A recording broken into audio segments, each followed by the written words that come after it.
ورحمۃ اللہ۔ جی ناظرین و سامعین، میں ہوں حافظ حبیب محمد۔ آپ سن رہے ہیں حالات و واقعات سوان حیات، متکلم اسلام مبلغ اسلام قاری عبدالوکیل صدیقی رحمہ اللہ تعالی۔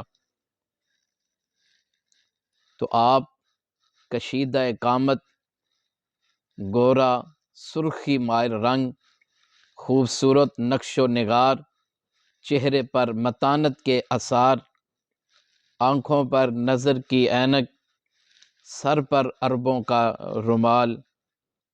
تو میں نے انہیں ریگل چوک کانفرنس میں پہلی دفعہ میں نے ان کو دیکھا تھا، اور اس کانفرنس میں آپ کا موضوع عقیدہ توحید تھا، اور یہ بیان ایک تاریخی بیان تھا آپ کا۔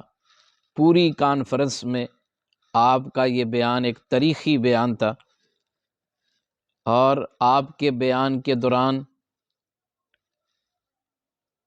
مولانا شیخ عبدالباسط صاحب شیخو پوری حافظہ اللہ نے کھڑے ہو کر نعرے لگائے تھے، اور عوام الناس کے ساتھ علماء کرام بھی ان کی خطابت کے سحر میں مسحور ہو چکے تھے، جس میں مسئلہ توحید نہایت مؤثر اور زوردار انداز میں آپ نے وضاحت کے ساتھ بیان کیا تھا۔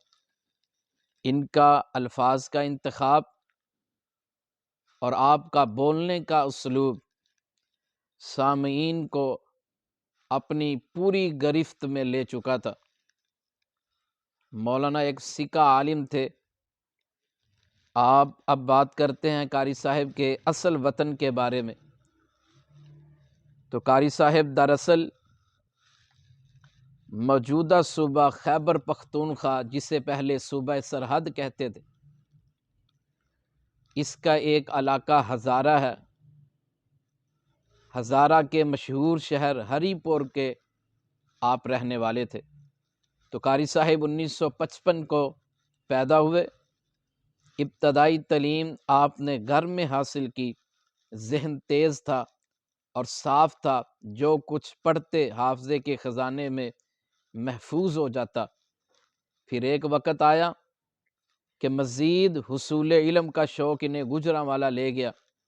وہاں انہوں نے حضرت العلام حافظ محمد گوندلوی رحمہ اللہ اور مولانا شیخ ابو البرکات احمد مدارسی رحمہ اللہ، مولانا محمد اعظم رحمہ اللہ، دیگر عالی مرتبت اساتذہ سے آپ نے اکتساب فیض حاصل کیا۔ اور اس کے بعد راولپنڈی میں مولانا غلام اللہ خان، جو مفسر قرآن کے نام سے مشہور ہیں، ان سے قرآن کے بعض مشکل مقامات سمجھنے کی بھی آپ نے پوری کوشش کی۔ اور اسی طرح کراچی میں مفتی محمد شفیع مرحوم کی خدمت میں بھی آپ حاضر ہوئے۔ تو فارغ التحصیل ہونے کے بعد آپ نے ضلع رحیم یار خان کو اپنی تبلیغ کا مسکن بنا لیا۔ آپ ضلع رحیم یار خان کے شہر خانپور تشریف لے گئے، اور وہاں کی بہت پرانی مسجد جامع مسجد خواجگاہ اہل حدیث میں تدریس و خطابت کا سلسلہ آپ نے شروع کیا، اور پھر جلدی اس پورے علاقے میں آپ کی آواز گونجنے لگی، اور قاری صاحب نے اس نواح میں توحید کے ایک بڑے مبلغ کی حیثیت سے آپ نے شہرت پائی۔ کتاب و سنت کی دعوت کا یہ آوازہ حق، جو محدود پیمانے پر خانپور کی ایک چھوٹی سی مسجد میں ہری پور ہزارہ کے ایک غیر معروف نوجوان کی زبان سے بلند ہوا تھا، دیکھتے ہی دیکھتے تھوڑے عرصے میں نہ صرف خانپور بلکہ پوری ریاست بہاولپور میں پھیل گیا، اور پھر اس سے بھی آگے سندھ کے دیہاتوں بلاد میں آپ کا پیغام پہنچا۔ دوسری طرف پنجاب کے مختلف مقامات کے لوگ بھی ان کے طریقے واز سے انتہائی متاثر ہوئے۔ ان کے علاقے خانپور اور اس کے قرب و جوار میں قبر پرستی اور پیر پرستی کا زور تھا، تو قاری صاحب نے پیدل اور سائیکل پر دیہات کے چکر لگائے، جگہ جگہ توحید کی تبلیغ کی۔ اس کا نتیجہ یہ ہوا کہ بے شمار لوگ ان کے مواعظ حسنہ سے متاثر ہو گئے۔ تو قاری صاحب کا نوجوانوں کے اس گروہ سے تعلق تھا جو علامہ شہید سے متاثر تھے۔ 1986 میں پھر قاری صاحب نے خانپور میں 24 کنال جگہ خریدی اور اس میں عظیم الشان مسجد تعمیر کی، جامعہ اہل حدیث کے نام سے دارالعلوم قائم کیا اور لڑکیوں کی تعلیم کے لیے مدرسۃ البنات بنایا۔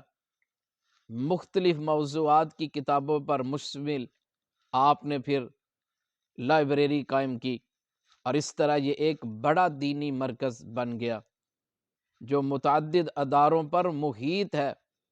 کئی دیہات میں بھی انہوں نے مسجد تعمیر کرائیں۔ قاری صاحب تدریس یا خطابت کی کسی سے تنخواہ نہیں لیتے تھے، ان کے گزر اوقات کا ذریعہ ان کا ایک کاروبار تھا، اور اپنی وفات سے 2 سال پہلے ان کی صحت خراب چلی آ رہی تھی۔ ان کو جگر کا عارضہ لاحق ہو گیا تھا۔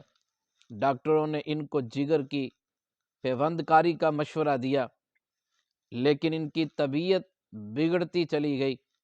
تو قاری صاحب جمعہ کے روز 1 مارچ 2013 کو صبح 6:30 بجے اپنے خالق حقیقی سے جا ملے۔